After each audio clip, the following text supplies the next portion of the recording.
പോകുമ്പോ ഇറങ്ങിയിട്ടില്ല. Malaysian trip ആരെ ഇതാക്കി നോക്കിണ്ടെടാ മണ്ടന്മാരെ. ആ വ്ളോഗിന്റെ ലാസ്റ്റില് പറയുന്നുണ്ട് അത് പ്രൊമോഷനാണ്, ഇന്ന ടീമാണ് നമ്മളെ കൊണ്ടുവന്നത്, ഇവരാണ് നമ്മളെ കൊണ്ടുവന്നത്, ഇവര് ഭയങ്കരം ടീമാണെന്ന് പറഞ്ഞ് ആ വ്ളോഗിന്റെ ലാസ്റ്റിൽ പറയുന്നുണ്ട്. അത് ഇവന്റെ കയ്യിൽ നിന്ന് എടുത്തു കൊടുത്ത പൈസ അല്ല, അതിൽ ഇവൻക്കുള്ള ഗുണങ്ങൾ രണ്ടാ. ഈ പറഞ്ഞ പോലെ ഒരു ട്രിപ്പ് ആൾക്കാരുടെ മുമ്പിൽ ഈ നമ്മളെ കൊണ്ടുപോയി എന്നുള്ള കാര്യം, ഒന്നാമത്തെ കാര്യം അത് ആൾക്കാരുടെ മുമ്പിൽ നമ്മളെ മമ്മു ഫ്ലൈറ്റ് കയറി കണ്ടന്റ് അതിലൂടെ ഉണ്ടാക്കുന്ന പറ്റുന്ന പൈസ. പിന്നെ ഇതില് പൈസ മുടക്കണ്ട, ഈ പറഞ്ഞ പോലെ ഇവര് മുടക്കും. ആര്? ഈ കൊണ്ടുപോകുന്ന ആൾക്കാര് പൈസ മുടക്കും. മനസ്സിലാ? അപ്പൊ ആ പൈസ ലാഭാ. ഇതിൽ ലാഭല്ലേ ശരിക്കുള്ളൂ. മനസ്സിലാ? ഇവിടെ 4-5 ദിവസം ആ ട്രിപ്പ് ഉണ്ടായിരുന്നു. ഇതൊന്നും നിങ്ങൾക്ക് അറിയില്ല. ഈ ട്രിപ്പിൽ ഒരു ദിവസത്തെ വ്ളോഗോ കാര്യങ്ങൾ നിങ്ങൾ കണ്ടിട്ടുള്ളൂ. ഈ മറ്റെന്താ പറയുക, ഫ്ലൈറ്റിൽ നിന്നുണ്ടായ കോൺട്രവേഴ്സിയും പിന്നെ ഇതൊക്കെ അല്ല ഞാൻ പറഞ്ഞില്ലടാ നിങ്ങളെ. ഞാൻ തന്നെ എത്ര മലേഷ്യ എന്ന് പറഞ്ഞിട്ട് നീ അതാ മലേഷ്യയിലെ ഇതേപോലത്തെ സ്ഥലത്തെല്ലാം വന്ന IR ചെയ്തൂലേ? അതൊന്നും വേണ്ട, ഞാൻ ഇപ്പൊ ലൈവ് ഒന്നും ചെയ്യാത്ത ടൈമാ. ഇതാ ഞാൻ ഇത്ര ചോദിച്ചുള്ളൂ. നീ അതെ മലേഷ്യയിലും മറ്റൊരു IR ചെയ്തൂടെ? നല്ല സ്ഥലങ്ങളും നല്ല ആൾക്കാരും നല്ല ഫുഡ് പിന്നെ സ്ട്രീറ്റ് ഇതെല്ലാം ഉണ്ട്. വേണ്ട, അത് ഞാൻ കുറച്ച് ബ്രേക്കിലാണ്, അപ്പൊ നിങ്ങളും കുറച്ച് ബ്രേക്കിലാണ് നിക്ക്. എന്റെ അത്ര ഇതാകണ്ട, ഞാൻ കഴിഞ്ഞിട്ട് മതി. ഞാൻ തുടങ്ങുമ്പോ തുടങ്ങുക, ഞാൻ നിർത്തുമ്പോ നിർത്തുക. കേട്ടാ? ഞാൻ പറയുന്ന അനുസരിച്ച് നിന്നാ വേണം, നിന്നാ മതി. ഇങ്ങനത്തെല്ലാം ഭരണാണ്. ഭയങ്കര ഭരണ. കാരണം അന്നല്ല, ഞാൻ സത്യമായിട്ട് പറയാം, സത്യമായിട്ട് പറയാം, അന്നല്ല ആടെ ഒരു നായ്, അതായത് പട്ടീനെ പോലെയാണ് എന്നെ കാണുന്നത്. പട്ടീനെ പോലെയാണ് കാണുന്നത്. മുഖത്ത് ചവിട്ടും അലക്ക്. ഞാൻ വാഷിംഗ് മെഷീൻ്റെ ആണെന്നല്ല അലക്കാൻ പോകുമ്പോ ഏതെങ്കിലും ഒരു ഡ്രസ്സ് എടുത്തില്ലെങ്കിൽ ഒരടി വരും. എന്താണ് അവൻ കൂടി എടുക്കാതെ അതിന്റെ തന്ത വന്നിട്ട് എടുക്കുന്ന നോക്കല്. തന്തക്കൊന്നല്ല, അതിന്റെ അപ്പറ വിളിക്കല്, വീട്ടിലുള്ള ആൾക്കാരെ വിളിക്കല്. അവരൊന്ന് അലക്കി തരുമോ ചോദിക്കും. ഞാനെന്താ പറയാ? ഞാൻ അവിടെ കേട്ടിങ്ങനെ നിൽക്കും. വേറെ ഒരു ആൾക്ക് പ്രതിരോധിക്കാനുള്ള ഒരു ശേഷിയില്ല. ഇങ്ങൾക്കും അറിയാം, എല്ലാവർക്കും അറിയാം. കാരണം ഞാൻ അവിടെ കരഞ്ഞിട്ടും വിഷമിച്ചിട്ടും അവിടെ ഇരിക്കും. എന്നിട്ട് എല്ലാം കഴിഞ്ഞിട്ട് പറയും, എന്താടാ എനിക്കെന്താ ദേഷ്യം ഉണ്ട് അന്നെ അടിച്ചേന്, എനിക്കെന്നെ ദേഷ്യം ഉണ്ട് അടിച്ചേന്, അടിക്കണാ അതെല്ലാം പറഞ്ഞ് കുറച്ച് ഇതാക്കി ഒരു സ്നേഹം, ഒരു സ്നേഹം ആണെന്ന് നമുക്ക് കിട്ടിയിട്ടില്ല. ഞാൻ ശരിക്കും പറഞ്ഞത് സ്നേഹം മൊത്തം തെറിയും അടിയും ഇവന്റെ ഈ ഭരണം അല്ലാണ്ട് ഞങ്ങൾക്ക് തോന്നി ഈ ഭരണം പോലും പുറത്തുള്ള ഭരണം ഉണ്ടാവില്ല എന്നാ ഞാൻ പറയുന്നത്. അത്രയും വലിയ ഒരു ഭരണമാണ് ആടുണ്ടായത്. നിന്റെ ഉമ്മാമാന്റെ ഇത് ചോദിക്കുന്നുണ്ട്, നിന്റെ ഉമ്മാമാന്റെ ഇത്. അത് ഒന്നും അല്ലല്ലോ, അത് നാച്ചുറൽ അല്ലേ? നാച്ചുറലാണ്. ഇതൊക്കെ ഇത്രയും പൈസ ഇല്ല, അതൊന്നും പറയാൻ പറ്റില്ല. അതൊക്കെ ഒരിക്കലും പറയാൻ പറ്റാത്ത കാര്യങ്ങളാണ്. അതിനെ കുറിച്ച് എനിക്കറിയില്ല, ഞാൻ ആ സമയത്ത് ഇല്ല, അറിയില്ല. കാരണം അത് എനിക്കടക്കം അവിടെ പേടിയാണ് എനിക്ക്. നിങ്ങൾ പറയുന്നുണ്ടല്ലോ ഈ 2.5 കൊല്ലമായിട്ട് മമ്മു നീ എന്താ പിന്നെ അങ്ങനൊന്നും ആ ടൈം ഇറങ്ങാൻ. എനിക്ക് പേടിയാ എനിക്ക്. കാരണം എന്റെ വീട്ടിൽ ഞാനും അനിയനും ഉമ്മയേ ഉള്ളൂ. ഇവൻ വേറെ ആളെ കൊണ്ട് തല്ലി, അതായത് അടി കൊള്ളിപ്പിക്കാൻ വരെ ഇവനിക്ക് ഇതുണ്ട്. എന്തായാലും പറയണ എനിക്ക് അറിയാത്തോണ്ട് എല്ലാ സ്വാധീനം. അപ്പൊ അത്രയും എനിക്ക് പവർ ഇതുണ്ട്. കാരണം ഞാൻ ഈ ഒറ്റക്ക്, അതായത് അമ്മു എന്നുള്ള ഞാൻ ഒറ്റക്ക് ഇവനെതിരെ പ്രതിരോധിച്ചാല് ഇവൻ എന്തെല്ലാം നിങ്ങളെ ഇതാക്കുമെന്ന് അറിയാം നിങ്ങൾക്ക്. എനിക്ക് ശരിക്കും പേടിയുള്ളത് കൊണ്ടാണ് ഇത്ര നാൾ വരെ. പിന്നെ എനിക്ക് ധൈര്യം വന്നെന്ന് വെച്ചാല് നമ്മളെല്ലാരും ഒരുമിച്ച് നിന്ന് നമ്മളെല്ലാരും ഒരുമിച്ച് നിന്ന്. കാരണം നമ്മളെല്ലാരും അനുഭവിച്ച് നമുക്കിനി വേറെ ഒന്നും ചെയ്യാനില്ല. ആൾക്കാരെ ഇതാക്കണം. അതിനു വേണ്ടിയിട്ടാണ് ഞാൻ ശരിക്കും ഞാൻ ഉള്ളത് പറയാം. എനക്ക് പേടിയായോണ്ട് മാത്രമാണ്. എനിക്ക് വീട്ടില് ഉമ്മിയാനിയനേ ഉള്ളൂ, വേറെ ആരും ഇല്ല. എനിക്ക് അവരെ പോറ്റണം. നമുക്ക് അവരെ ഒന്നുമില്ലെങ്കിലും മാസം ഒരു 5000 കൊടുപ്പെങ്കിൽ ഞാൻ ഒന്നും കിട്ടിയിട്ടില്ലെങ്കിൽ ഞാൻ പറയുമോ, ഞാൻ പണിക്കെങ്കിലും പോയി ഞാൻ പണ്ടും കുറെ പണിക്കെല്ലാം പോയിട്ടുണ്ട്. അപ്പോ ഒന്നുമില്ലെങ്കിൽ മാസം ഒരു 10,000 ഒരു 5,000 കൊടുക്കുന്ന വിധത്തിൽ എന്റെ ഉമ്മാനും അനിയനെ ഇപ്പൊ എന്നെ പോലെ ഇപ്പൊ നടക്കുന്നു വീട്ടില്. അതായത് ഞാൻ എങ്ങനെയാണോ പണ്ട് വന്നത് അതേപോലെയാണ് ഇപ്പോ എന്റെ അനിയൻ നിൽക്കുന്നത്. പഠിച്ചിട്ട് ഏടിലോ പണിക്ക് പോയാലോ എന്നെ പോലെ തന്നെ. അതായത് 2 ദിവസം പണിക്ക് പോവും, പിന്നെ 3-ാമത്തെ ദിവസം പണിക്ക് പോകില്ല. എന്നെ പോലത്തെ അതെ എന്റെ കാറ്റഗറി. ഉമ്മേനെ എന്നെ പറയും നിന്റെ ഇതേപോലെ തന്നെ വരുന്നത് നിന്നെയും കൂട്ടിക്കോന്ന്. ഞാൻ പറയും ഇവനെ എന്തിനാ കൂട്ടുന്നു? ഇതേപോലെ ഏട്ടനും അനിയനെയും ഇങ്ങനെ ആക്കിയെന്നുള്ള പേര് വരാൻ വേണ്ടിയിട്ടാണോ? ഈ രണ്ട് നായ്ക്കൾ ഇവിടെ ഉണ്ട് എന്ന് പറയാൻ വേണ്ടിയിട്ടാണ് എന്റെ അനിയനും ഇവിടെ കൂട്ടി വരേണ്ടത്? അങ്ങനെയാണോ വേണ്ടത്? ഞാൻ പറഞ്ഞേ വേണ്ട. ഇവന് എന്താ വെച്ചാൽ ഞാൻ ഞാൻ ഉമ്മാനോട് ഞാൻ പറഞ്ഞു, ഞാൻ ഉമ്മാനോട് എന്തെല്ലോ ഉമ്മക്ക് പൈസ ഉണ്ടാക്കാൻ പറ്റും, ഞാൻ പൈസ ഉണ്ടാക്കും, ഞാൻ കുടുംബം പോയിട്ട് എന്റെ ഉമ്മനെ ചോദിച്ചാൽ എപ്പാ അമ്മ നീ പോറ്റാ. എടാ അതന്നെ ഇവന്റെ ഉമ്മ വീടൊക്കെ സത്യമായിട്ട് എന്റെ ഞാൻ പറയാം, വീടിനടുത്താടാ. ഞാൻ ഉമ്മാനോട് എന്താ പറയണേ, ഞാൻ വരുമ്പോൾ പോലെ ഞാൻ ഉമ്മാനോട് ഒരു 500 റുപ്യക്ക് ഞാൻ ഇതുവരെ ഞാൻ പണ്ടെല്ലാം ചോദിക്കുന്നുണ്ട്, പക്ഷെ ഞാൻ അതിന് ശേഷം ആദ്യമായിട്ടാണ് ഞാൻ ഒരു 500 റുപ്യക്ക് ഇങ്ങോട്ടേക്ക് വരുമ്പോൾ ചോദിച്ചത്. ഉമ്മ ഒരു 500 റുപ്യ തരുവാണ്. അത് ഉമ്മ ചോദിക്കാൻ പോയത് എന്ന് വെച്ചാല് അയൽവാസികളോടാ. ഈ അയൽവാസികളെയും ഇവരെല്ലാം വിചാരം മമ്മു കുറെ ഉണ്ടാക്കുന്നുണ്ട്, കോടിക്കണക്കിന് പൈസ ഉണ്ടാക്കുന്നുണ്ട്, അല്ലാത്ത തൊപ്പി കോടിക്കണക്കിന് പൈസ ഉണ്ടാക്കുമ്പോ അപ്പൊ മമ്മുവിന് പൈസ ഉണ്ടാവും എന്നുള്ളൊരു സാധനം ആൾക്കാരെ മനസ്സിലുണ്ട്. അപ്പോ പറയും അയൽവാസി ഉമ്മ എന്നോട് പറഞ്ഞ കാര്യം ഇത്, അനക്കൊരാളും പൈസ തരുന്നില്ല. ഉമ്മാക്ക് എന്തെങ്കിലും അസുഖം, ഉമ്മാക്ക് എന്തെങ്കിലും ഹോസ്പിറ്റൽ കേസ് വന്ന് ഉമ്മ അയൽവാസിനോടാ പൈസ വയ്ക്കല്. അനക്കാരും പൈസ തരൂല മമ്മു. എന്നോട് ഉമ്മ പറഞ്ഞ കാര്യം, അനക്കാരും പൈസ തരുന്നില്ല. കാരണം നീ ഇങ്ങനെ ബാങ്ക് അക്കൗണ്ടിലെ പൈസ ഇങ്ങനെ ലൈവിൽ കാണിക്കുമ്പോൾ ഇത് ആൾക്കാർ കണ്ടിട്ട് ഇവരെന്നോട് പറയും, എന്റെ മോൻ ഇങ്ങനെ പൈസ ഉണ്ടാക്കുന്നുണ്ടല്ലോ മമ്മു, മോനോട് പോയി ചോദിക്കുന്നു പറയും. അല്ലാണ്ട് പൈസ കിട്ടുന്നില്ല. അതാണ് ഇവന്മാരെല്ലാം മനസ്സിലെന്ന് വെച്ചാല് മമ്മൂനും എല്ലാവർക്കും പൈസ ഉണ്ടെന്ന്, പക്ഷെ അതില്ല. സത്യം പറഞ്ഞാൽ ഇനിയും ഞാൻ പറയുന്ന കേക്ക് ജനങ്ങളെ, പ്ലീസ്, പൈസ ഇല്ല, ഇല്ലാന്ന് തന്നെ ഞാൻ പറയും. പിന്നെ ഇല്ലാന്ന് തന്നെ പറയും. വേറൊരു കാര്യം പറയാം. ഈ പറഞ്ഞ പോലെ ഇവന് നല്ല ഗുണ്ടാ കണക്ഷൻസും പരിപാടിയൊക്കെ ഉണ്ട്. നല്ല രീതിയിലുള്ള ഗുണ്ടാ കണക്ഷൻസും പരിപാടികളും ലോക്കൽ കണക്ഷൻസും എല്ലാ സംഭവം ഇവനുണ്ട്. സോ നമ്മളെ കാര്യം ഞാൻ ഇപ്പൊ തന്നെ ലൈവിൽ ഞാൻ ഓപ്പൺ ആയിട്ട് പറയാം. നമുക്ക് എന്തെങ്കിലും ശാരീരികമായിട്ടോ അല്ലെങ്കിൽ എന്തെങ്കിലും ഇത് കണ്ടാൽ ആക്സിഡന്റോ അല്ലെങ്കിൽ വാട്ടെവർ എന്തെങ്കിലും നമ്മളെ 5 പേരിൽ ആയിരിക്കെങ്കിൽ എന്തെങ്കിലും പറ്റിയാൽ അതിന് ഈ പറഞ്ഞ പോലെ തൊപ്പിയോ റാമ്പോ അതിനൊരു കാരണമാവോ നമുക്ക് പേടിയുണ്ട്. ഞാൻ പറയാം, നമ്മള് ഈ പറഞ്ഞ പോലെ നമ്മൾ ഈ ലൊക്കേഷൻ അവർക്ക് കണ്ടുപിടിക്കാൻ പ്രത്യേകിച്ച് വലിയ ബുദ്ധിമുട്ടൊന്നുമില്ല. അത് ആരെ വെച്ചോ എങ്ങനെ വെച്ചോ നമ്മൾ എന്തെല്ലാം ചെയ്യിപ്പിക്കാന്നോ ഒരു കാര്യം അറിയില്ല. സോ നമ്മള് ഇനി സേഫ് ആണോ എന്നുള്ള കാര്യത്തിൽ ഭയങ്കര ഡൗട്ടാണ്. നമ്മളിനി സേഫ് അല്ല. നമ്മളെപ്പം വേണമെങ്കിലും എന്ത് വേണമെങ്കിലും സംഭവിക്കാനുള്ള ഇതുണ്ട്, മനസ്സിലാവും. എടാ ഞാൻ നേരത്തെ ആ ചേച്ചിനോട് ചോദിക്കുന്ന കേട്ടില്ലേ, ഞാൻ ആ ചേച്ചിനോട് ചോദിച്ചു ഇവിടെ CCTV എവിടെ പോലീസുകാർ നമ്പർ, കാരണം നമ്മൾ അത്ര പേടിച്ചിട്ടുള്ള കാര്യമാണ് ജാസി. എന്തെങ്കിലും സേഫ്റ്റിക്ക് നമുക്ക് എന്തെങ്കിലും, അതായത് രണ്ടാളെ അടിക്കാൻ വരുമ്പോ ഉള്ള ഒരു സാധനം എന്തെങ്കിലും കൊള്ളിയെങ്കിലും എടുത്തു വെക്കാനാ പറ്റില്ല. കാരണം അത്രയും ഡോറും ഇതെല്ലാം ലോക്ക് ചെയ്താ കിടക്കുന്ന, പക്ഷെ മൊത്തം പൂട്ടില്ല. പക്ഷെ നമുക്ക് പേടിയാ, കൊല്ലാൻ പോലും മടിക്കൂല. നമുക്ക് പേടി, അത്രയും പേടിയുണ്ട്. നമുക്കിവിടെ നമ്മളെ ഉള്ളൂടെ, നമുക്ക് പ്രത്യേകിച്ച് അങ്ങനെ നമ്മളെ കൂടെ ആരുമില്ല. അതാണ് നമ്മളിപ്പോ. ജാസിക്കെല്ലാം ശരിക്കും പറഞ്ഞാ കൊല്ലാൻ തന്നെ തോന്നിയിനി ഇവനാ. ജാസിക്ക് അത് തോന്നിയില്ല, എനിക്ക് വല്ല തെറ്റും പറയാനില്ല കേട്ടാ. ജാസിക്ക് അത് തോന്നിയില്ല, എനിക്ക് വല്ല തെറ്റ് പറയാനില്ല. കാരണം അങ്ങനെ ഇവൻ അനുഭവിച്ചിട്ടുണ്ട്. എനിക്കൊന്നും അത്ര വലിയ അനുഭവം എനിക്ക് ഉണ്ടായില്ല. ഈ പറഞ്ഞ ഫിനാൻഷ്യൽ ഇത് എന്നല്ലാണ്ട് ബാക്കിയുള്ള ഒരുവിധം ഈ പറഞ്ഞ പോലെ എനിക്കൊരു വാച്ചിങ്ങും എനിക്കൊരു ഇതും കണ്ടപ്പോ എന്നെ ഒരു ലെവലിൽ ഇവൻ കണ്ടിട്ടുണ്ടായിരുന്നു, എനിക്കൊരു വില ഇവൻ തന്നിട്ടുണ്ടായിരുന്നു. സോ എനിക്ക് ഇവനോട് അങ്ങനെ ഇതാക്കാൻ നിൽക്കൂല. കാരണം എന്താ അറിയോ, റാംബോ നിന്നോട് റാംബോ അത് ഒരു സമയത്ത് ഇവൻ തന്നെ റാംബോ കൊണ്ട് ഇതാക്കിയോണ്ട് റാംബോ അധികം ഭരിക്കാൻ നിൽക്കില്ല. പക്ഷെ എന്നെ അത്രയും നിയാദിനെക്കാട്ടും ഇല്ലെങ്കിൽ നിയാദിന്റെ അതേ ലെവലിൽ തന്നെ എനിക്കും ഇവരൊക്കെ സഹിക്കേണ്ടി വരും. അപ്പൊ അതുകൊണ്ട് എനിക്ക് അവസാനം അത്രയും ബുദ്ധിമുട്ട് ഞാൻ പറഞ്ഞു, എടാ നമുക്ക് ഇവിടുന്ന് ഇട്ടിട്ട് ഓടിയാലോ, കാരണം ഇല്ല നാട്ടുകാരോട് പറഞ്ഞിട്ട് നാട്ടുകാർ ഈ കാര്യം അറിയിപ്പിച്ച് ഇവരെ പിടിച്ച് അടുപ്പിച്ചാലോ എന്നൊക്കെ നമ്മൾ ചിന്തിച്ചു പോയി. കാരണം വെച്ചാൽ അത്രത്തോളം ബുദ്ധിമുട്ടായിട്ട്. എടാ നമുക്കില്ല ചില കാര്യങ്ങൾക്ക് സഹിക്കാൻ പറ്റൂടാ, പക്ഷെ അല്ലേ ഈ സഹിക്കാൻ പറ്റാത്ത കുറെ, അതായത് ഒരാണ് എന്നുള്ള നിലക്ക് ഓന്റെ അഭിമാനം അല്ല, ആ രീതിയിലല്ല ഞാൻ പറഞ്ഞ വെച്ചാൽ ഇങ്ങനെ പണികൾ ചെയ്യുമ്പോഴും പിന്നെ പട്ടീനെ പോലെ കാണുമ്പോഴും ഒരു അടിമനെ പോലെ ട്രീറ്റ് ചെയ്യുമ്പോഴും പറയുന്ന സംസാരം അത്രത്തോളം വൾഗറായിട്ട് പറയുമ്പോഴും അത് എടാ ഉണ്ണെ ഒരു വാല്യൂ ഇത് കാര്യങ്ങളൊന്നുമില്ല, നീയൊക്കെ അത്രയും താഴത്തായിരുന്നു, നിന്നൊക്കെ ഇവിടെ എത്തിച്ചു ഞാനൊക്കെ ഇന്ന സംഭവങ്ങളൊക്കെ ആക്കിയിട്ടാണ്. അതുകൊണ്ട് എടാ ഒരു രാഷ്ട്രീയക്കാർ ഒരാൾക്ക് ഒരു വീടുണ്ടാക്കി കൊടുത്തു എന്ന് വിചാരിച്ചിട്ട് ആ വീട്ടിലുള്ള ആൾക്കാർ മരിക്കുന്നവരെ അതിന്റെ ക്രെഡിറ്റ് എടുക്കാൻ പറ്റൂടാ. അതെപ്പോഴും എല്ലാ ദിവസവും പോയി പറഞ്ഞു കൊടുക്കുക, എടാ നിന്നിങ്ങനെ ആക്കിയതാണ്, എടാ അവർക്ക് എപ്പോഴെങ്കിലും മനസ്സമാധാനമായിട്ട് ഉറങ്ങാൻ പറ്റുമോ?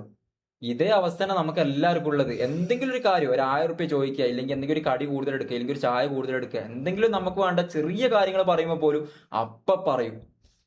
അതായത് എടാ നീ എന്താ വായുവിട്ടടാ ഇത് പറയാൻ പോലും യോഗ്യതല്ല, ആ രീതിയിൽ നമ്മൾ പറയും. എത്രയോ പ്രാവശ്യം കേട്ടു, വണ്ടിയിൽ നിന്ന് തന്നെ പറയും. നമുക്ക് തന്നെ സ്വയം 1 മാസം 2 മാസം ഇവന്റെ കൂടെ നിൽക്കുമ്പോൾ നമുക്ക് തന്നെ സ്വയം തോന്നും, നമുക്ക് സെൽഫ് റെസ്പെക്റ്റോ നമുക്ക് ഈ പറഞ്ഞ പോലെ നമുക്കൊരു ഇതുണ്ട് എന്ന് വില നമ്മളെ തന്നെ നമുക്കൊരു വില കൊടുക്കില്ല, അതുപോലും നഷ്ടപ്പെടും. അതില്ലേ നമുക്ക് തന്നെ ഒരു തോന്നല് നമുക്ക് തന്നെ വരും, നമ്മളൊരാണാന്നോ അല്ലെങ്കിൽ നമ്മളൊരു ഈ പറഞ്ഞ പോലെ ഒരു കാര്യം പറഞ്ഞിട്ടില്ല തിരിച്ചു പറയാൻ നമ്മൾ വായിങ്ങനെ തുറക്കൂലേ, നമുക്ക് തന്നെ എന്തോ ഒരു ഫീൽ ചെയ്യും, നമ്മൾ എന്തോ താന്നാണെന്ന് തോന്നുന്നു. കാരണം ഇങ്ങനെ അങ്ങനെ അങ്ങനെ അങ്ങനെ അങ്ങനെ ആക്കി ആക്കി ആക്കി പിന്നെ നമുക്ക് തന്നെ ഒരു തോന്നൽ വരും. ഈ പറഞ്ഞ പോലെ നമ്മളൊരു തായലുള്ള ആളാണ്. നമ്മളെ ഈ പറഞ്ഞ പോലെ എല്ലാവരും ഒരു 100 ആൾക്കാർ നമ്മളെ തായലായിട്ടാണ് കാണുന്നുണ്ട്. പിന്നെ നമുക്കും അങ്ങനെ ഒരു ഫീൽ വരും. നമ്മളാ ഇതല്ല, നമ്മളെന്തോ എസ്പിന്റെ ഏങ്കൂലിയ എന്നുള്ള തോന്നല് നമുക്ക് തന്നെ വരും. അങ്ങനെ ഒരു ഇതിലേക്ക് നമ്മളടക്കം ആക്കിയെടുത്തു. ഞാൻ എൻ്റെ ഒരു കാര്യം ഞാൻ ഇതാക്കി പറയാം. ഈ പറഞ്ഞ പോലെ അങ്ങനെ ഒരു തോന്നല് നമ്മളെ കൊണ്ട് ഉണ്ടാക്കിപ്പിക്കാനുള്ള ആ കഴിവ് ഇവനുണ്ട് ഗൈസ്. മനസ്സിലായി? അതൊരു ചെറിയ കഴിവല്ല, ആ കഴിവുണ്ട്. അത് ഞാൻ എങ്ങനെ എന്തെല്ലാം ഇതായാലും അത് ഞാൻ അഡ്മയർ ചെയ്യുന്ന ഒരു കാര്യമാണ്. ആ കഴിവ് ഇവനുണ്ട്. അതുകൊണ്ടാണ് ഓൻ ഇന്ന് ഈ ഇതിലെത്തിയതും നമ്മൾ ഈ നിലയിലെത്താനുള്ള കാരണം, ഇന്ന് ഈ വീഡിയോ നിങ്ങളെല്ലാം, ഈ ലൈവ് നിങ്ങളെല്ലാം കാണാനുള്ള കാരണം ആ ഒരൊറ്റ കാരണത്തിന്റെ പേരിലാണ് അത് നടക്കുന്നത്. മനസ്സിലാവും? എന്തെങ്കിലും ഒരു ചെറിയൊരു കാര്യം ഞമ്മക്കൂടെ ഉണ്ടായി പോലും നമ്മൾ എങ്ങനെങ്കിലും പിടിച്ചു തൂങ്ങി നിൽക്കാൻ പറ്റൂടാ. നിങ്ങളൊന്ന് മനസ്സിലാക്കണോ, അത്രത്തോളം ആൾക്കാർ അടിപൊളിയായിട്ട് കാണുന്നതും റീച്ചും കാര്യങ്ങളും ഫോളോവേഴ്സും സബും ഫേസ് വാല്യൂയും ബ്രാൻഡ് വാല്യൂയും പിന്നെ എല്ലാം ഉള്ള ഒരു വ്യക്തിനെ നമ്മൾ അത്രത്തോളം അവിടെ നടക്കുന്ന കാര്യങ്ങൾ അത്രത്തോളം ബ്രൂട്ടലും വൾഗർ ആയതുകൊണ്ട് മാത്രമാണ് നമ്മളിപ്പോൾ ഈ സാഹചര്യത്തിൽ ഇങ്ങനെ പറയാനുള്ള കാരണം. ഇല്ല എങ്ങനെങ്കിലും നമ്മൾ അവിടെ സർവൈവ് ചെയ്ത് പോയിരുന്നു. നിങ്ങൾക്ക് അറിയാലോ നമ്മളൊക്കെ എത്രത്തോളം സന്തോഷിച്ചിട്ടാണ് നമ്മളൊക്കെ ഓരോരുത്തർ വീഡിയോ ഉണ്ടാവും അവിടെ ഇൻട്രൊഡ്യൂസ് ചെയ്യുന്നത് മമ്മൂന്റെ എന്റെയും എല്ലോ.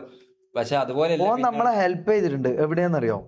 ഈ പറഞ്ഞ പോലെ നമുക്ക് റീച്ച് ഉണ്ടാക്കാനും നമുക്ക് ഫോളോവേഴ്സ് കയറ്റി തരാനും നമുക്ക് നമ്മളെ ലൈവിലേക്ക് ആൾക്കാരെ വിടാനും അതിനു വേണ്ടിയിട്ടും എല്ലാം ചെയ്തിട്ടുണ്ട്. പക്ഷേ അതൊക്കെ ചെയ്തത് എന്തിനാണെന്ന് ഈ പറഞ്ഞ പോലെ പൈസ ചോദിച്ചപ്പോഴാണ് ഈ പറഞ്ഞ പോലെ ഇതൊക്കെ ചെയ്തു തന്നത്. ഓക്കെ, ഈവൻ നമ്മൾ വിചാരിച്ചു ഓക്കെ നമുക്ക് ഇതൊക്കെ ചെയ്തെന്ന് നമുക്ക് നാളെ ഒരു ഭാവി ഉണ്ടാക്കാനായിരിക്കും. ഈ എന്തെല്ലാം പറഞ്ഞാലും എന്തെല്ലാം ചവിട്ടു മുത്തു ഇവൻ ചെയ്താലും ഈ പറഞ്ഞ പോലെ ഇവൻ നാളെ ഈ പറഞ്ഞ പോലെ നമുക്കൊരു ഭാവി ഉണ്ടാക്കി തരുന്നുണ്ടല്ലോ.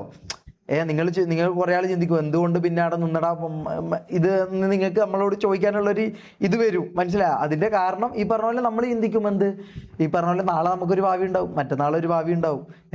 അങ്ങനെ എത്രയോ കാലം നിന്ന ഒരാളാണ്. എന്നെല്ലാം നോക്കിയാൽ മതി, ഞാൻ ഈ അടുത്താണ് ഒന്ന് ഇതായത്. അതിന് മുമ്പൊന്ന് ഞാൻ ഭയങ്കര ഇൻട്രോവേർട്ട് ആയിട്ടുള്ള തന്നെ ഒരു വ്യക്തിയായിരുന്നു. മനസ്സിലായോ? ഈ പറഞ്ഞ പോലെ എൻ്റെ ആ ഇൻട്രോവേർട്ടിസൊക്കെ ഇവൻ മാറ്റി തന്നിട്ടുണ്ട്. ഈ പറഞ്ഞ പോലെ ക്യാമറയുടെ മുമ്പിൽ വരാനും പെർഫോം ചെയ്യാനൊക്കെ എന്നെ സഹായിച്ചിട്ടുണ്ട്. ഇല്ലാന്ന് ഞാൻ ഒരിക്കലും ഞാൻ പറയൂല, അതൊക്കെ ഞാൻ എടുത്ത് പറയും. എനിക്ക് ഫോളോവേഴ്സ് കയറ്റി തന്നിട്ടുണ്ട്, എൻ്റെ ലൈവിലേക്ക് ആളെ വിട്ട് തന്നിട്ടുണ്ട്. ഈ പറഞ്ഞ പോലെ എനിക്ക് എൻ്റെ ഫോളോവേഴ്സിനും എൻ്റെ സബ്സ്ക്രൈബേഴ്സിനും എൻ്റെ ഇതിനൊക്കെ കാരണം ഈ പറഞ്ഞ തൊപ്പിയാ. പക്ഷേ ഇതൊക്കെ ഇവൻ ചെയ്തത് ഈ പറഞ്ഞ പോലെ ഇവന് ഉപകാരം, അൾട്ടിമേറ്റ്ലി ഇവന് ഉപകാരം ഉണ്ടാകാൻ വേണ്ടിയിട്ട് ആയിരുന്നു എന്ന് നമുക്ക് മനസ്സിലായത്. ഈ പറഞ്ഞ പോലെ നമുക്കൊരാവശ്യം വന്നപ്പോൾ 2 രൂപ ചോദിച്ചപ്പോഴാണ് നമുക്കത് മനസ്സിലായത്. ഓക്കെ, ഇവൻ നമുക്ക് ഈ പറഞ്ഞ പോലെ ഫെയിം തന്നു, അത് തന്നു, ഫോളോവേഴ്സ് തന്നു. ഒക്കെ ഇവന് പൈസ ഉണ്ടാക്കാൻ വേണ്ടിയിട്ടും ഇവന് അതിനെ കൊണ്ട് ഉപകാരം ഉണ്ടാക്കാൻ വേണ്ടിയിട്ടും ആയിരുന്നു നമ്മൾ ഈ പറഞ്ഞ പോലെ ഇനോഗ്രേഷനും അടിയിടിയും വിൽക്കാനും ഇതാക്കാനും നമ്മളൊരു പ്രൊഡക്റ്റ് ആയിട്ടായിരുന്നു കണ്ടത്. അപ്പോൾ ആ പ്രൊഡക്റ്റിനെ ആയിരുന്നു ഓൻ ഇത് ചെയ്തത്, എന്ത് ബൂസ്റ്റ് ചെയ്തത്. ഏതാണോ ഏറ്റവും കൂടുതൽ വിറ്റ് പോകുന്ന സെല്ലിംഗ് പ്രോഡക്റ്റ്, ആ സെല്ലിംഗ് പ്രൊഡക്റ്റിനെ ഇവൻ കൂടുതൽ ഇതാക്കും. ആൾക്കാർക്ക് ഏറ്റവും കൂടുതൽ സെല്ലിംഗ് ആയിട്ട് തോന്നുന്ന പ്രൊഡക്റ്റ് ആരാണോ, അതിപ്പോൾ ചില ടൈം ഞാനായിരിക്കാം, ചില ടൈം മമ്മു ആയിരിക്കാം. അപ്പം ആരാണോ കൂടുതൽ ആൾക്കാർക്ക് ഇഷ്ടം, ആൾക്കാരെ മനസ്സിൽ ആദ്യം കയറുന്ന ആരാണോ, അല്ലെങ്കിൽ ആൾക്കാർക്ക് ഒരു ഇഷ്ടം തോന്നുന്ന ആളാരാണോ അവനെ ഇവൻ മാക്സിമം ഇതാക്കിയെടുക്കും, വലുതാക്കിയെടുക്കും, ലൈവ് ചെയ്യിപ്പിക്കും, വ്യൂവർഷിപ്പ് തരും, എല്ലാ കാര്യങ്ങളും ഇവൻ ചെയ്തു തരും. എന്നിട്ട് നമ്മൾ 1 രൂപ ചോദിക്കുമ്പം പൊടാ മേരിയെന്ന് പറയുകയും ചെയ്യും. അപ്പോഴാണ് നമ്മൾ ഈ മനസ്സിലാക്കുക, ഇതിന് വേണ്ടിയിട്ടായിരുന്നു. അപ്പോൾ ഇവൻ ഈ പറഞ്ഞ ഫോളോവേഴ്സ് കയറ്റി തന്നതും വ്യൂസ് കയറ്റി തന്നതും ഇവൻ അങ്ങനെ ആക്കിയതും നമ്മൾ ഇങ്ങനെ ആക്കിയതും ഒക്കെ ഇതിന് വേണ്ടിയിട്ടായിരുന്നു എന്ന് നമുക്ക് ആ സമയത്ത് മാത്രമേ മനസ്സിലാവൂ. അത് ഇവൻ്റെ ഒരു ബുദ്ധിപരമായിട്ടുള്ള നീക്കം തന്നെയാണത്. ആദിലെവിടെ അവനെ എന്തെങ്കിലും ചെയ്തു? ഇല്ല, അവൻ സേഫാ, ആദിലൊക്കെ സേഫാ. ഞാൻ പറഞ്ഞില്ല, ആദിലൊക്കെ സേഫാ. ഇനി നമ്മളെ കാര്യം കുറച്ച് ഇതാണ് ഗൈസ്. ഈ പറഞ്ഞ പോലെ നമുക്ക് തന്നെ ഒരു ഉറപ്പില്ല. പിന്നെ ചത്താലും കുഴപ്പമില്ല, നമ്മള് ചാകുന്നതിന്റെ മുമ്പ് ഈ പറഞ്ഞ പോലെ 4 ആള് ഈ തനിരൂപ അറിയട്ടെ. 4 ആള് തനിരൂപ അറിഞ്ഞിട്ട് നമ്മൾ ചത്തോട്ടെ, അതിനൊരു അന്തസ്സുണ്ട്. അങ്ങനെ ഇതാക്കുന്നത്. പിന്നെ ഞാൻ എടുത്തു പറയാം, ഈ പറഞ്ഞതെല്ലാം നമ്മളെ കാര്യങ്ങളാണ്, നമ്മളെ അനുഭവങ്ങളും നമ്മളെ ഇതുമാണ്, നമ്മളെ എവിഡൻസസുമാണ് നമ്മൾ നിങ്ങൾക്ക് ഇപ്പൊ ഷെയർ ചെയ്തിട്ടുള്ളത്. ഇനി ഈ പറഞ്ഞ പോലെ റാംബോക്കോ തൊപ്പിക്കോ നാളെ വന്നിട്ട് അവരെ ഒരു ഇതുണ്ടാവും, അവരെ ഒരു അനുഭവം പറയാനുണ്ടാവും അവരത് പറയട്ടെ. അപ്പം നിങ്ങൾ ചിന്തിക്കുക, നിങ്ങൾ ഈ കാണുന്ന ആൾക്കാർ നിങ്ങൾ ചിന്തിക്കുക, ഈ പറഞ്ഞ ഷമീർ, മമ്മു, ജാസി, ആദിൽ, അസ്പാക്ക് ഇവരെ ഭാഗത്താണോ ശരി, അല്ലെങ്കിൽ ഈ പറഞ്ഞ റാംബോ, തൊപ്പി ഇവരെ ഭാഗത്താണോ ശരി നിങ്ങൾക്ക് ചിന്തിക്കാം. എന്നിട്ട് നിങ്ങൾ ഒരു തീരുമാനം എടുക്കുക. അല്ലാതെ വെറുതെ ഈ പറഞ്ഞ പോലെ നമ്മളെല്ലാം ഓൾറെഡി ഈ പറഞ്ഞ പോലെ ഈ പ്രശ്നത്തിലാണ് ഞാൻ നിൽക്കുന്നത്, മനസ്സിലായല്ലോ. ഈ ആടുന്ന് ഇറങ്ങിയ മുതലുള്ള തലയിൽ അടിച്ചു തന്ന ഈ സാധനം ഉണ്ടല്ലോ, ഇതിപ്പോഴും തലയിൽ നിന്ന് പോയിട്ടില്ല. ഈ സാധനത്തിലാണ് ഞാൻ നിന്നുകൊണ്ടിരിക്കുന്നത്. ഇത് അറിഞ്ഞുകൊണ്ടും ഇതെല്ലാം എല്ലാവരും അറിഞ്ഞുകൊണ്ടാണ് ഈ പറഞ്ഞ പോലെ ഞാൻ ഈ പറഞ്ഞ പോലെ GT എന്ന് പറഞ്ഞ ഇതിൽ ഞാൻ നീ എന്ത് എഫേർട്ട് എടുത്തു, നീ എന്ത് എഫേർട്ട് ആക്കി കൊടുത്തു, നീ എന്ത് അതിൽ ചെയ്തു എന്നെല്ലാം നിങ്ങൾ ചോദിക്കുന്നുണ്ടല്ലോ. ഇമ്മാതിരി സാധനമാണ് എൻ്റെ തലയിൽ ഓടുന്നത്, മനസ്സിലായോ. ഇതെല്ലാം അറിയേണ്ടോ എനിക്ക് അറിയുകയും ചെയ്യാം. പക്ഷെ ഇതൊക്കെ മുതലെടുക്കേണ്ടവന് ഞാനും നമ്മളും ഇവനും തമ്മിലുള്ള അടീൻ്റെ ഇടക്ക് ഇതൊക്കെ മുതലാക്കി അവർക്ക് ഉണ്ടാക്കേണ്ടത് അവരുണ്ടാക്കുകയും ചെയ്തു, മനസ്സിലായോ. ഇതൊക്കെ ഈ പറഞ്ഞ ഞാനും തൊപ്പിയും അടിയായിന്ന് അറിഞ്ഞ അന്ന് തൊട്ട് തന്നെ ഇത് മനസ്സിൽ കണ്ട് ഇത് വെച്ച് എന്തെല്ലാം ചെയ്യാന്നുള്ളത് ചിന്തിക്കേണ്ട ആൾക്കാർ ചിന്തിച്ചു, അവരതിനനുസരിച്ച് പ്രവർത്തിച്ചു, നമ്മൾ മണ്ടന്മാരായി. എന്നിട്ട് പിന്നെ ഈ പറഞ്ഞ പോലെ നിങ്ങൾ ചോദിക്കുന്നു ഞാൻ എന്ത് എഫേർട്ട് ഇട്ടു, ഞാൻ ഈ പറഞ്ഞ GT എന്ന് പറഞ്ഞാൽ ഞാൻ എന്ത് എഫേർട്ട് ഇട്ടു എന്ന് നിങ്ങൾക്ക് ആലോചിക്കാം, മനസ്സിലായോ. അത് ഈ പറഞ്ഞ സാധനങ്ങളാണ് എൻ്റെ തലയിലോടുന്നത്. ഇത്രയും അടിച്ച് അണ്ണാക്കി തന്ന സാധനങ്ങളാണ് എൻ്റെ തലയിലുള്ളത്, മനസ്സിലായോ. ഇതെല്ലാം എല്ലാവരും അറിയും ചെയ്യാം. എല്ലാവരും അറിഞ്ഞുകൊണ്ട് ഒരുത്തനും ഒന്നും അറിയില്ല എന്നുള്ള കാര്യം നടിക്കുന്നുണ്ടല്ലോ, അപ്പോഴാണ് കൂടുതൽ വിഷമിക്കുക. കാരണം എല്ലാവരും അറിയാം. എന്നിട്ട് ഇവനൊക്കെ നമ്മളെ മുമ്പിൽ കടന്നും വ്യൂവേഴ്സിൻ്റെ മുമ്പിലും കടന്ന് അഭിനയിക്കുകയെന്ന് ഇവനൊക്കെ. അത് നമുക്കറിയാം ഇവനൊക്കെ കടന്ന് അഭിനയിക്കുക എന്നുള്ളത്. അപ്പോൾ ഈ അഭിനയിക്കുന്ന ഇത് കാണുമ്പോൾ ഞാനൊന്നും ചെയ്തിട്ടില്ല എന്ന് പറയുമ്പോൾ ഇവനറിയാം ഞാൻ എന്ത് മെൻ്റൽ സ്റ്റേറ്റിലൂടെയാണ് ഞാൻ കടന്നു പോകുന്നത്. ഞാൻ അവിടെ നിന്ന് ഇറക്കി വിട്ടതിന് ശേഷം, അല്ലെങ്കിൽ ഞാൻ അവിടെ നിന്ന് ഇറങ്ങി വന്നതിന് ശേഷം ഞാൻ എൻ്റെ PC ആക്കാൻ വേണ്ടി എന്തെല്ലാം കാര്യങ്ങൾ ചെയ്തെന്നും അതിന് വേണ്ടിയിട്ട് എന്തെല്ലാം ഓടിയെന്നും എന്തെല്ലാം ഇതാക്കിയെന്നും എല്ലാവർക്കും അറിയാം. പക്ഷെ ഇതൊന്നും പറയാൻ പോകുന്നില്ല. അൾട്ടിമേറ്റ്ലി എനിക്ക് ഹെയ്റ്റും ഞാൻ എന്ത് ചെയ്തു, നീ MRCക്ക് വേണ്ടി എന്ത് ചെയ്തടാ, നീ GTക്ക് വേണ്ടി എന്ത് ചെയ്തടാ, ഇതാണ് അവസാനം കിട്ടുന്നത്, മനസ്സിലായല്ലോ. എന്താണെന്നുള്ളത് ഞാൻ നിങ്ങളോട് 2 ദിവസം മുമ്പ് പറഞ്ഞ കാര്യങ്ങളുണ്ട്, നിങ്ങൾക്കറിയാം. ഈ പറഞ്ഞ പോലെ എന്തുകൊണ്ടാണെന്നുള്ള എവറിത്തിങ് മേക്ക് സെൻസ് ഞാൻ നിങ്ങളോട് പറഞ്ഞ കാര്യമുണ്ട്. എവറിത്തിങ് മേക്ക് സെൻസ് എന്ന് പറഞ്ഞ സാധനം ഞാൻ ഈ പറഞ്ഞ വീഡിയോ വരുന്നതോടുകൂടി നിങ്ങൾക്ക് അത് മനസ്സിലാവുമെന്ന് ഞാൻ പറഞ്ഞിട്ടുണ്ട്. Everything make sense. ഇപ്പം അത് നിങ്ങൾക്ക് തോന്നുന്നുണ്ടാവും, ഇപ്പം നിങ്ങൾക്ക് അത് മനസ്സിലാവുന്നുണ്ടാവും ഈ പറഞ്ഞ പോലെ എവറിത്തിങ് മേക്ക് സെൻസ് എന്നുള്ള കാര്യം, മനസ്സിലായോ. അതിപ്പം നിങ്ങൾക്ക് തോന്നുന്നുണ്ടാവും. അതാണ് ഞാൻ പറഞ്ഞത്. അതൊന്നും എനിക്ക് ഈ പറഞ്ഞ പോലെ അങ്ങനെ പറയാൻ പറ്റൂല. അതുകൊണ്ടാണ് ഞാൻ ഈ പറഞ്ഞ ഈ അവസ്ഥയിൽ ആയതും, മനസ്സിലായോ. മതി ഗൈസ്, നമുക്ക് ഇത് ഇവിടെ നിർത്താം. ഇത്രേ പറയാനുള്ളൂ. വേണമെങ്കിൽ എന്താ 1-2 DC എന്താ ക്ലിപ്പ് ചെയ്തിട്ട് ക്ലിപ്പ് നോക്കിയിട്ട് നമുക്ക് നിർത്താം. ഞാൻ ഈ പറഞ്ഞല്ലോ ഇതൊക്കെയാണ് അതിൻ്റെയൊക്കെ ബാക്കിലുള്ള റീസൺസ്. ഇതൊന്നും അറിയാതെയാണ് നിങ്ങൾ ഈ പറഞ്ഞ പോലെ ഹെയ്റ്റ് ചെയ്യലും, എന്നെ ഷഡിക്കണ്ണാന്ന് വിളിക്കലും, എൻ്റെ ഉപ്പാനെ വിളിക്കലും, എൻ്റെ അമ്മക്ക് വിളിക്കലൊക്കെ നിങ്ങൾ ചെയ്യുന്നത്. ഇതൊന്നും അറിയാതെ അവരുടെ പാവകളായിട്ടാണ് നിങ്ങൾ ഇതൊക്കെ ചെയ്തതടാ. നിങ്ങൾ അവരുടെ കയ്യിലുള്ള പാവകളാടാ, മനസ്സിലായോ. അത് മനസ്സിലാവൂല നിങ്ങൾക്ക്. ഇന്നും മനസ്സിലാവില്ല, നാളെയും മനസ്സിലാവില്ല, അതിൻ്റെ അപ്പുറത്തും അത് മനസ്സിലാവില്ല. അതിലൊരു ടൈമോ പ്രായമോ മെച്യൂരിറ്റിയോ വരുമ്പോ മറ്റേ അത് മനസ്സിലാവും.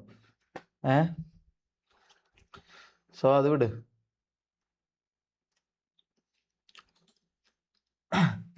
ഓക്കെ,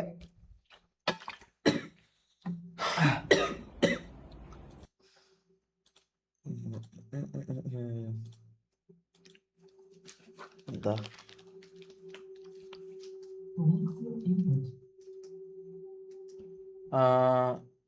MRG ടാഗ് എന്താക്കുന്ന അതിന്റെ കാര്യത്തിൽ നമ്മൾ എന്താ തീരുമാനിക്കുന്നത്? ഒഴിവാക്കണോ? അല്ല അത് വേണ്ടല്ലേ? അല്ല അത് അല്ല നമ്മളെ പോയി ഇതാക്കിയതല്ല. അപ്പൊ അത് ഈ പറഞ്ഞ പോലെ അതെ അതെ അതെ ശരിയാ. ഓക്കെ, അപ്പൊ ഇന്ന് RP ഇതെല്ലാം കാണാൻ വന്നവര് മിക്കവാറും ചടച്ചിട്ടുണ്ടാവും. അവർക്ക് വേണ്ടതൊന്നും കഴിഞ്ഞ ഫസ്റ്റ് മാത്രം 1-2 ലൈവിൽ ഞങ്ങൾക്ക് തരാൻ പറ്റിയിട്ടുള്ളൂ.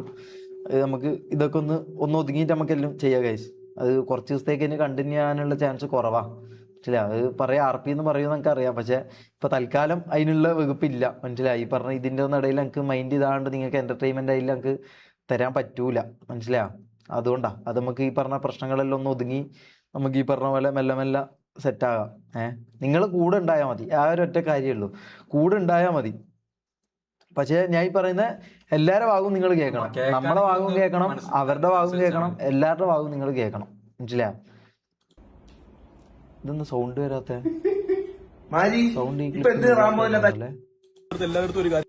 എന്താ സൗണ്ട് ഇല്ലാത്ത നോക്കാം. RP-യിൽ ഷമീർ ഇനിയില്ല, മനസ്സിലായി? കളിക്കുമായിരിക്കും MRC ഗ്യാങ്ങില്. ഞാൻ എത്ര ഇനി ലീഡറായിട്ട് ഇരിക്കണോ, ചിലപ്പോ ഞാൻ മാറാം, എനിക്ക് അറിഞ്ഞുകൂടാ. എത്ര നാൾ ഞാൻ ഇരിക്കണോ അതുവരെ ഇനി ഇല്ല. അതാണ് ഇതിന്റെ വേറൊരു കാര്യം ഓക്കെ, സൗണ്ട് ഉറക്കട്ടെ.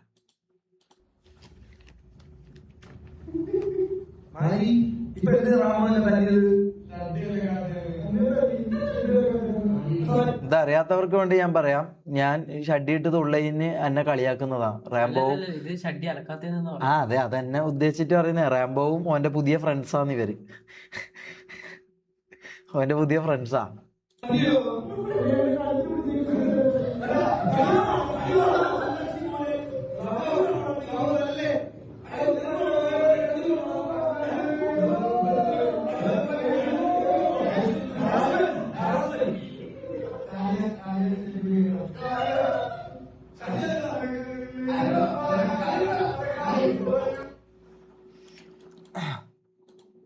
എല്ലാവർക്കും ഒരു കാര്യം പറയാം, RP-യിൽ ഷമീർ ഇനിയില്ല, മനസ്സിലായി? കളിക്കുമായിരിക്കും MRC ഗ്യാങ്ങില്. ഞാൻ എത്ര ഇനി ലീഡറായിട്ട് ഇരിക്കണോ, ചിലപ്പോ ഞാൻ മാറാം, എനിക്ക് അറിഞ്ഞുകൂടാ. എത്ര നാൾ ഞാൻ ഇരിക്കണോ അതുവരെ ഇനി ഇല്ല. അതാണ് ഇതിന്റെ വേറൊരു കാര്യം ഇതിൽ പറയാനുള്ളത് വെച്ചാൽ ഇത് വേറെ ഗ്യാങ് തുടങ്ങിയാൽ തന്നെ അതൊരു ഫ്രണ്ട്ലി ഗ്യാങ് ആവില്ല. അതൊരു ഫ്രണ്ട്ലി ഗ്യാങ് ആയി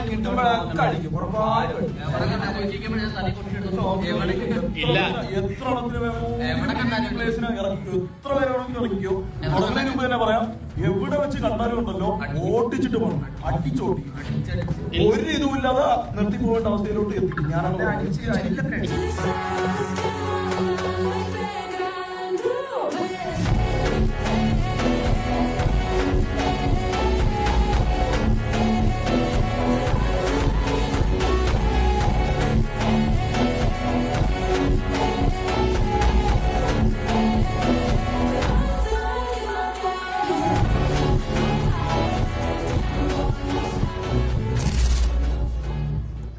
നിങ്ങൾ ഒരിക്കലും ഈ വിഷയം അതുമായിട്ട് ഇതാക്കാൻ പാടില്ല. കാരണം വെച്ചാൽ ഞാൻ പറഞ്ഞ ഇതുകൊണ്ടുള്ള ദേഷ്യം കൊണ്ടായിരിക്കും അവര് പറയുന്നത് പോലും. ബാക്കി നമുക്ക് അവര് ഗെയിമിലല്ലേ നമ്മളോട് പറഞ്ഞത്, അത് ഞാൻ ഗെയിമിൽ ഞാൻ കൊടുത്തോളാം, അത് ഞാൻ ഗെയിമിൽ കൊടുത്തോളാം, അതിനുള്ള പരിപാടി ഞാൻ അവിടെ ഞാൻ ചെയ്തോളാം.